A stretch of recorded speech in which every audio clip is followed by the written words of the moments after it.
Chapitre 1 Les ondes. Troisième partie, les ondes acoustiques. Comme nous l'avons vu précédemment, les ondes acoustiques sont un cas particulier des ondes mécaniques, une vibration élastique du milieu.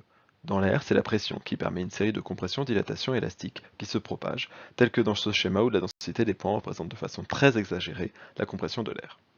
L'énergie transportée par l'onde se fait de manière couplée entre l'énergie cinétique de la vibration et l'énergie potentielle due à la pression. À l'aide d'une membrane, on peut capter cette vibration.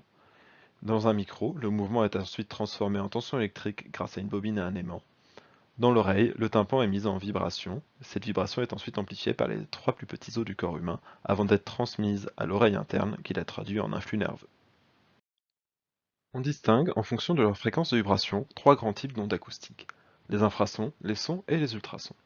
Une onde acoustique de fréquence trop faible pour être audible est appelée un infrason. Cela correspond à une fréquence inférieure à 20 Hz. Une onde acoustique de fréquence comprise entre 20 et 20 000 Hz est appelée un son. Cela correspond à une gamme audible pour un être humain en moyenne. Une onde acoustique de fréquence supérieure à 20 kHz n'est pas audible, c'est un ultrason. Certains animaux peuvent avoir une gamme d'audition différente de celle de l'oreille humaine. Les éléphants sont célèbres pour communiquer sur de grandes distances à l'aide des infrasons, tandis qu'un sifflet à ultrasons permet d'appeler un chien sans déranger son voisin. La haute fréquence des vibrations des ultrasons permet des applications médicales, comme pour l'échographie ou pour briser les calculs rénaux par exemple. Plus un son a une fréquence élevée, plus il sera perçu comme aigu, et inversement. C'est la hauteur d'un son. Un son aigu sera dit haut, un son grave sera dit bas. Un tambour a un son d'une fréquence d'une quarantaine de Hz, donc assez grave, tandis que la note la plus aiguë d'un piano a une fréquence de 4186,01 Hz. À partir de cela, déterminons la longueur d'onde du La d'un diapason de fréquence F diapason égale 440 Hz. Dans l'air, le son a une célérité SCR de 331 mètres par seconde. D'après la formule vue dans la première partie de ce chapitre, la longueur d'onde est égale à la célérité dans l'air divisée par la fréquence du diapason. Application numérique, la longueur d'onde du La du diapason est égale à 331 mètres par seconde divisé par 440 Hz est égale à 75,2 cm. Ainsi, deux compressions successives de l'air lorsque l'on frappe un diapason sont espacées de 75,2 cm d'air. Il ne faut pas confondre la fréquence et la hauteur avec l'intensité d'un son. Ce n'est pas car un son est plus aigu qu'il est plus fort.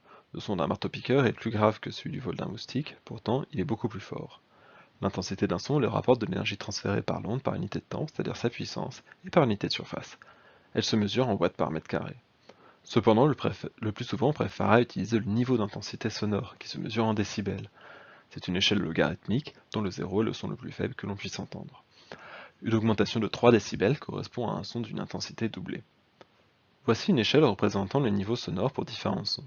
Une pièce calme tourne autour de 35 décibels et une salle de classe ne devrait pas dépasser les 70 décibels, tandis qu'au-delà d'un 110 décibels, les sons peuvent provoquer des dangers pour l'audition. Notez toutefois que la sensibilité de l'oreille est aussi logarithmique. Ainsi, un son dans l'absolu 2 fois plus puissant qu'un autre ne nous apparaîtra pas comme tel.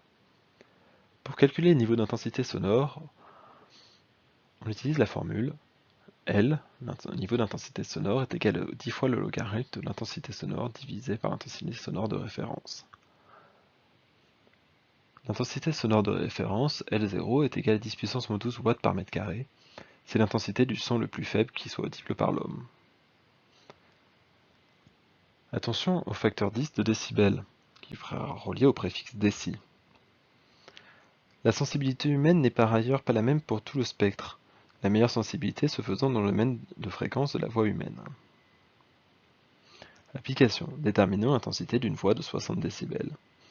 D'après la formule précédente, le niveau d'intensité sonore est égal à 10 fois le logarithme du rapport des intensités sur l'intensité de référence. Donc ce logarithme est égal à L divisé par 10. Ainsi, le rapport des intensités sur l'intensité de référence est égal à 10 puissance le niveau d'intensité sonore divisé par 10. On obtient alors que l'intensité sonore est égale à l'intensité sonore de référence multipliée par 10 puissance le niveau d'intensité sonore divisé par 10. Si on réalise l'application numérique, on trouve alors une intensité de 10 puissance moins 6 watts par mètre carré. Revenons à présent sur l'échelle précédente. Le son le plus fort correspond à une pression de 100 millions de micropascales, soit à peine 100 pascals, c'est-à-dire moins de 0,1% de la pression atmosphérique. Retenez donc qu'un son a beau être une variation de pression, c'est une variation très faible autour de la pression atmosphérique.